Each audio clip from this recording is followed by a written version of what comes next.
Nuestro planeta está en crisis. Hoy, como en ningún otro momento de nuestra historia, el principal reto de la sociedad es conciliar nuestras necesidades vitales de usar y conservar a los recursos naturales. En el Antropoceno, la era en que vivimos hoy, definida por el extensivo impacto de la especie humana sobre el planeta, la expansión descontrolada de las fronteras agrícola, pecuaria y urbana es la principal causa de pérdida de diversidad biológica alrededor de todo el planeta. Cientos de especies de organismos se han perdido, cientos de especies de mamíferos, aves, plantas, hongos, insectos y también microorganismos se han perdido para siempre durante los últimos 50 años, proceso que conocemos como extinción. La extinción es un proceso natural y que ha ocurrido desde el origen de la vida. El problema radica en que el abuso de los recursos naturales por parte de la humanidad ha impulsado la rápida desaparición de las especies y sus ecosistemas. Tan rápido ocurren estas extinciones que la dinámica y estabilidad de los ecosistemas se encuentran en riesgo. Esto compromete de forma directa nuestra seguridad alimentaria, salud y bienestar general como especie. Los ecosistemas que encontramos a lo largo del centro sur, occidente y oriente de México, como las selvas tropicales secas, bosques mesófilos de montaña y bosques de pino-encino, poseen una alta diversidad de especies y endemismos. Desafortunadamente, estas regiones tienen una alta presión humana, por lo que se encuentran fuertemente amenazadas. En el centro occidente de México, estos ecosistemas son de alta relevancia, no solo ecológica, sino también económica. Los suelos de estos ecosistemas sustentan extensas zonas de huertas de aguacate, cultivos de frutos suaves, hortalizas y otros cultivos. Además, son claves para la producción forestal y protección del recurso hídrico, por lo que nos enfrentamos a un rápido deterioro de nuestro capital natural. Desde el 2015 y con el propósito de contribuir a la conservación y manejo sustentable de los ecosistemas en el centro occidente de México, el Instituto de Ecología Centro Regional del Bajío fomenta el desarrollo de 3 líneas de investigación en el marco del programa Cátedras CONACYT. Una de las grandes metas de estas líneas de investigación es contribuir con información científica que permita el diseño de paisajes naturales funcionales y sustentables en la región. Estas líneas de investigación son Genética de la Conservación, liderada por la doctora Jessica Rico, Ecología Vegetal y Restauración Ecológica, a cargo del doctor Moisés Méndez Toribio, y Biodiversidad e Interacciones Biológicas, impulsada por el doctor Carlos Cultit Medina.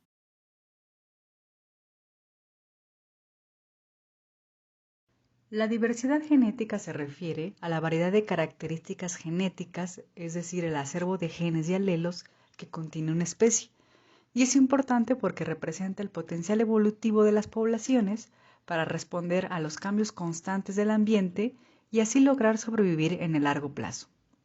El conocimiento de la diversidad genética en las poblaciones silvestres puede ayudar a generar estrategias para su conservación, así como para informar estrategias de reforestación en ambientes fragmentados y perturbados. Por ejemplo, cuando se va a iniciar un proyecto de reforestación a gran escala, es necesario seleccionar la fuente de semillas de las especies forestales a reproducir e introducir. La selección adecuada de las semillas, o mejor conocido como germoplasma, implica que las plantas que se introducen al sitio de reforestación estarán bien adaptadas a las condiciones locales del ambiente. Es decir, que las plantas serán capaces de sobrevivir hasta la etapa adulta, podrán reproducirse y generar nuevas semillas que mantengan el bosque en el largo plazo. Con base en evidencia científica se ha determinado que el germoplasma debe ser genéticamente diverso para evitar los efectos negativos de la endogamia. La endogamia, o consanguinidad, se refiere a la reproducción entre individuos genéticamente emparentados. Este fenómeno reduce la diversidad genética, lo que puede repercutir en una mayor incidencia de enfermedades como plagas o poca capacidad de adaptación a las condiciones cambiantes del ambiente. Por lo anterior, una de las herramientas para estimar la diversidad genética se basa en estudiarla a través de marcadores moleculares.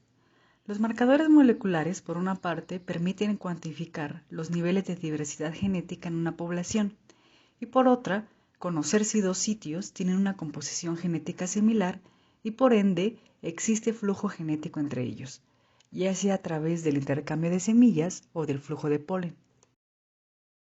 En la línea de investigación sobre genética de la conservación, nuestro interés se centra en conocer los niveles de diversidad y flujo genético en poblaciones de árboles nativas con importancia ecológica, económica, cultural. Uno de nuestros proyectos se basa en una especie de copal característica de los bosques tropicales del noroeste de Michoacán. El copal, cuyo nombre científico es Bursera cuneata, es una especie de árbol con resina aromática, cuya madera, por sus características de ser blanca y blanda, se usa para la elaboración de artesanías como máscaras y figurillas religiosas que se elaboran en el pueblo de Tócuaro, Michoacán. Debido a la explotación de su madera y la creciente expansión de la agricultura, ganadería y urbanización, la abundancia de Bursera cuneata ha disminuido considerablemente, encontrándose reducida a pequeños manchones de bosque tropical seco. Por ende, en diversas localidades en Michoacán y Guanajuato hemos colectado muestras de hojas de este copal para obtener información genética sobre su diversidad y diferenciación a nivel poblacional. Con esta información podremos identificar poblaciones vulnerables y poblaciones que pueden ser fuentes potenciales de germoplasma por su alta diversidad genética y potencial adaptativo a los cambios ambientales. Otro aspecto crucial será evaluar si los cambios climáticos a futuro impondrán restricciones para la supervivencia a largo plazo de algunas poblaciones y poder generar así estrategias de reforestación en el mediano y largo plazo.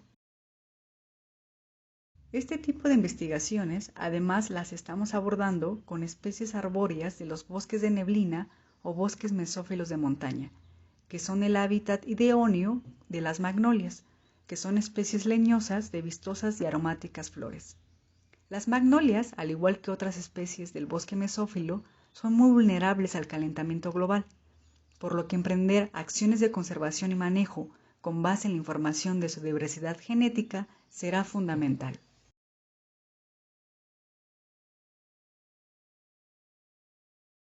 La continua alteración de los ecosistemas del centro-occidente de México no solo impacta negativamente la biodiversidad de especies, también el componente social se ve seriamente afectado.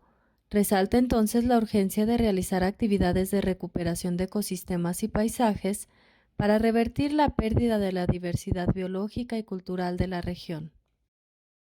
La restauración ecológica es el proceso de asistir la recuperación de la diversidad de un ecosistema que ha sido dañado, degradado o destruido. La ecología de la restauración, por otro lado, es una disciplina científica que tiene principios que se aplican a cualquier ecosistema y genera información para guiar la práctica de la restauración. La integración de objetivos sociales con ecológicos y económicos se da mediante el concepto de restauración del paisaje forestal, el cual se ha ampliado a restauración de paisajes para incluir a los ecosistemas no forestales. Para que la restauración de paisajes y ecosistemas sea exitosa, debe ser cuidadosamente planeada. En la línea de investigación sobre ecología vegetal y restauración ecológica, generamos información que permita diseñar, planear y guiar estrategias de restauración. Para ello, realizamos estudios sobre caracterización de los ecosistemas de referencia a restaurar, el impacto de las actividades humanas sobre los ecosistemas, identificación de áreas prioritarias para la restauración ecológica, priorización de especies útiles en procesos de restauración y propagación de especies importantes para la restauración. Todas estas actividades de investigación no serían posibles sin la participación de prestadores de servicio social, estudiantes de prácticas profesionales, de licenciatura y de posgrado, además de la colaboración con nuestros colegas del instituto y de otras universidades y centros de investigación. Los estudios que desarrollamos se llevan a cabo en distintas regiones y ecosistemas.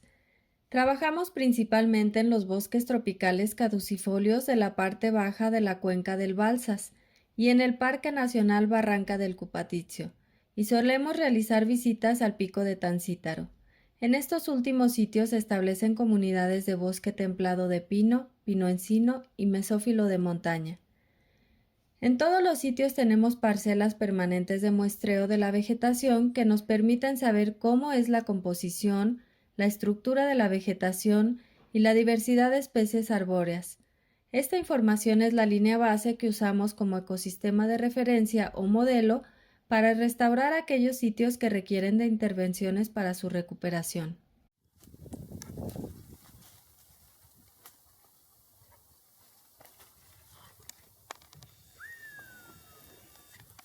¿Te estás borrando? A ver, ¿me estás borrando? Sí, está bien. ¿Cuánto le falta? ¿No traen tiner? ¿Dónde da? Yo nomás en el sistema. Dale poquito, para abajo. Nervioso. Ajá. Para pintar estas pinches varillas.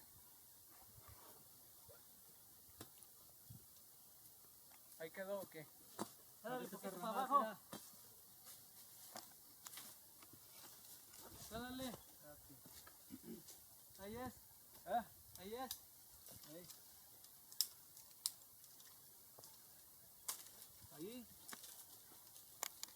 ¿Dónde están los 5 ahí tú, Leonel? Los 5 metros aquí donde está la varilla. Sí.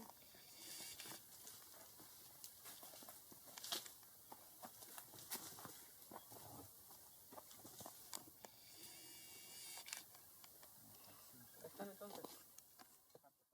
Realizar diagnósticos para identificar el nivel de alteración de los ecosistemas es fundamental para diseñar intervenciones. Por ejemplo, recientemente publicamos un estudio donde evaluamos cómo las actividades humanas afectan la integridad ecológica de los hábitats ribereños. Para ello, utilizamos una metodología que nos permite identificar el nivel de alteración de las zonas ribereñas y qué acciones de manejo se requieren para implementar su restauración. En la cuenca del río Duero, en Michoacán, la vegetación ribereña se encuentra altamente fragmentada, por lo que sugerimos restablecer la condición ecológica de las zonas ribereñas en sitios adyacentes a cultivos y zonas urbanas, incrementando así la cobertura y la continuidad del bosque. Otro paso importante en el proceso de planeación de acciones de restauración es la identificación de zonas prioritarias. Actualmente, de manera conjunta con una estudiante de maestría y Carlos Cultit, colega del INECOL, estamos desarrollando un análisis de estructura del paisaje y conectividad ecológica en la parte baja de la cuenca del Balsas. El resultado final de este estudio permitirá identificar áreas prioritarias para la restauración en el área limítrofe de la Reserva de la Biosfera Sicuirán-Infiernillo. Dicha reserva es importante porque alberga una alta biodiversidad de flora y fauna y muchas especies de árboles que solo se encuentran en esta región. Además, esta área natural protegida es una de las que contiene mayor extensión de bosque tropical caducifolio en México, uno de los ecosistemas tropicales más amenazados globalmente. Como ven, un primer paso antes de realizar cualquier tipo de intervención es definir dónde debemos restaurar y para qué. En este caso nos interesa recuperar la conectividad del paisaje, la cual se ve interrumpida por diversos cultivos agrícolas que prosperan en la región. Otro reto importante para poder restaurar tiene que ver con la selección de especies y la identificación de oportunidades y necesidades de restauración.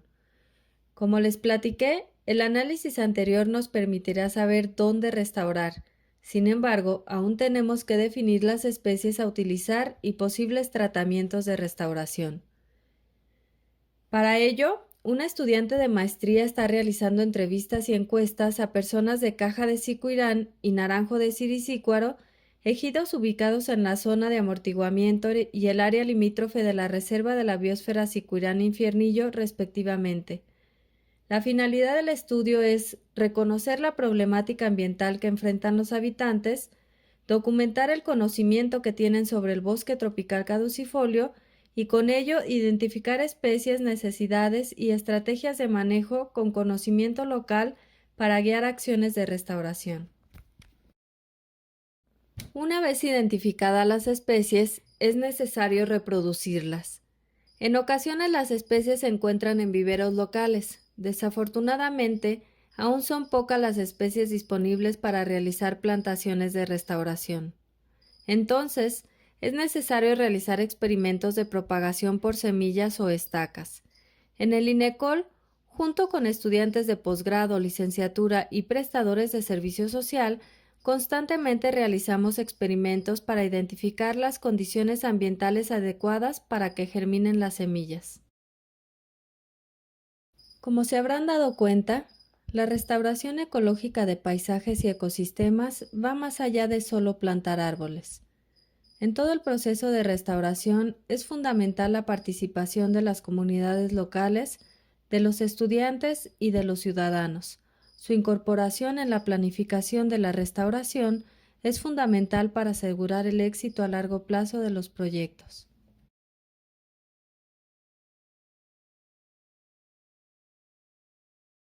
En la línea de investigación sobre biodiversidad e interacciones biológicas, buscamos entender cómo las circunstancias de manejo agropecuario en escala de paisaje afectan a las comunidades y poblaciones de organismos que contribuyen con funciones ecológicas claves para la salud de los ecosistemas.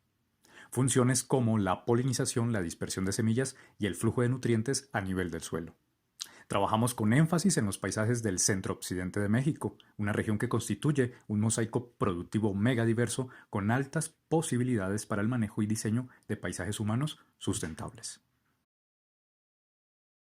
Para esto, y en el marco del estudio de las interacciones biológicas, nuestros estudios se concentran en 6 grupos focales de animales, donde incluimos a las abejas nativas, moscas, aves frugívoras, colibríes, escarabajos del estiércol y ranas.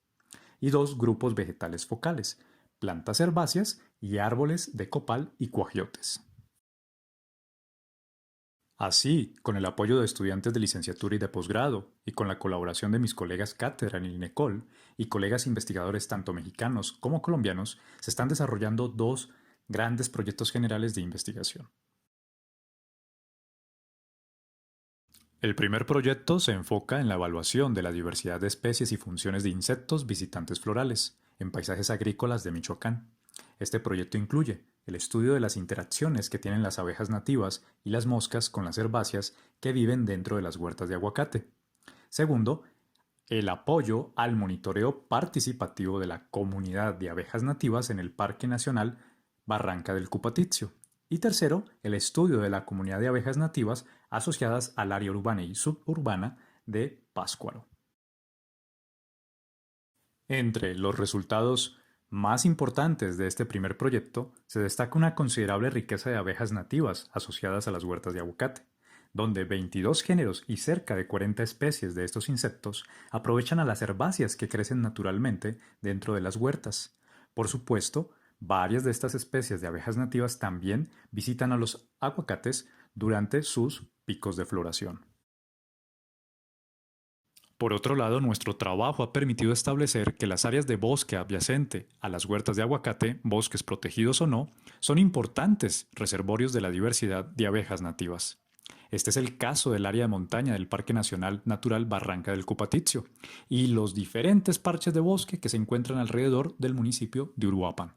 Después de 4 años de trabajar en conjunto con la Comisión Nacional de Áreas Naturales Protegidas de México en el monitoreo participativo del Parque Nacional Barranca del Cupatizio en la zona de montaña, en Uruapan, se ha detectado 24 géneros taxonómicos distribuidos en 5 familias de abejas nativas.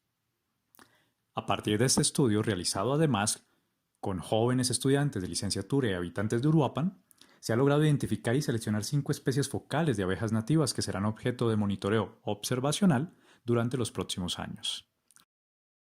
Entre las especies seleccionadas se destacan 2 especies de abejas sin aguijón, Partamona bilineata y Plebeia frontalis, y una icónica abeja silvestre carpintera de gran tamaño pero muy inofensiva, Hilocopa tabaniformis. En el segundo proyecto que desarrollamos dentro de la línea de biodiversidad e interacciones biológicas, nos enfocamos en evaluar el papel de los visitantes florales y aves frugívoras en la reproducción y dinámica poblacional de 3 especies endémicas de copales, presentes en las zonas de bosque seco tropical en las riberas de los lagos de Pátzcuaro y Cuitzeo, en Michoacán. Estas 3 especies de copales son las mismas que concentran el trabajo de la autora Jessica sobre genética de la conservación. Estas son Bursera bipinata, Bursera cuneata y Bursera palmeri. A pesar de la importancia biocultural de los copales y cuajiotes, se sabe muy poco sobre sus aliados en la reproducción y dispersión de sus semillas. En relación a los visitantes florales, durante un muestreo realizado en julio del 2019, se encontró, contrario a lo que la mayoría de nosotros puede esperar, que más del 50% de las familias taxonómicas de insectos visitantes florales pertenecen al orden de las moscas. En otras palabras, las abejas en general no parecen ser los principales visitantes florales de estos árboles. Entre las familias de moscas visitantes florales más importantes asociadas a estas especies de Bursera, tenemos a los sírfidos, conocidos como las moscas de las flores, a los rinofóridos, conocidos como moscas parásitas de cochinillas, y a los viviónidos o las moscas de marzo. No obstante, después de las moscas, los himenópteros, el grupo que incluye a las hormigas, avispas y abejas, fueron los insectos visitantes florales más abundantes, pero en el área de estudio y para el momento del muestreo, una familia de abeja nativa fue tan abundante como algunas de las moscas. Esta familia se llama Halictidae. Esta familia de abejas silvestres reúne especies de abejas nativas solitarias, es decir, que no viven en colonias o colmenas como lo hacen las abejas sociales, como Apis mellifera, la abeja de la miel, las abejas sin aguijón o los bombus o jicotes. Para que nuestras investigaciones tengan un impacto legítimo sobre la sociedad, es necesario crear canales para realizar transferencia horizontal de la información. Con el propósito de acercar el trabajo científico a la sociedad, desde el 2018, la línea de biodiversidad e interacciones biológicas organiza el evento interinstitucional de divulgación científica llamado Celebrando a nuestros polinizadores, o CNP. A partir de nuestras 3 primeras versiones, 2018, 2019 y 2020, el CNP ha creado y consolidado un espacio de divulgación científica para compartir la experiencia de investigación y de vida de personas de sectores de la sociedad asociados con el estudio, cuidado y manejo de la polinización y los polinizadores, no solo en México, sino también en Latinoamérica. Así, durante el último año, en CNP 2020, se alcanzó una difusión internacional, llegando a más de 15.000 personas en 9 países de la región a través de YouTube y las redes sociales. El CNP ha contado con la colaboración de diferentes instituciones, principalmente el CIDIR Oaxaca, el Jardín Botánico Francisco Javier Clavijero del INECOL Jalapa, la APAM, el Subcomité Estatal de Apicultores de Michoacán, la CONABIO, Driscoll, la Universidad Veracruzana y diferentes asociaciones civiles en Oaxaca, Michoacán y Veracruz. La integración de estas 3 líneas de investigación ofrecerá información de línea base para el diseño y manejo sustentable de paisajes con alta demanda agrícola y de inmenso valor para la biodiversidad, no solo de México, sino de toda nuestra región, el Neotrópico. Si desean saber más sobre nuestras líneas de investigación y nuestros resultados, las y los invitamos a seguirnos en nuestra página web del INECOL, Centro Regional del Bajío, o a través de nuestras redes sociales del INECOL en Facebook y Twitter.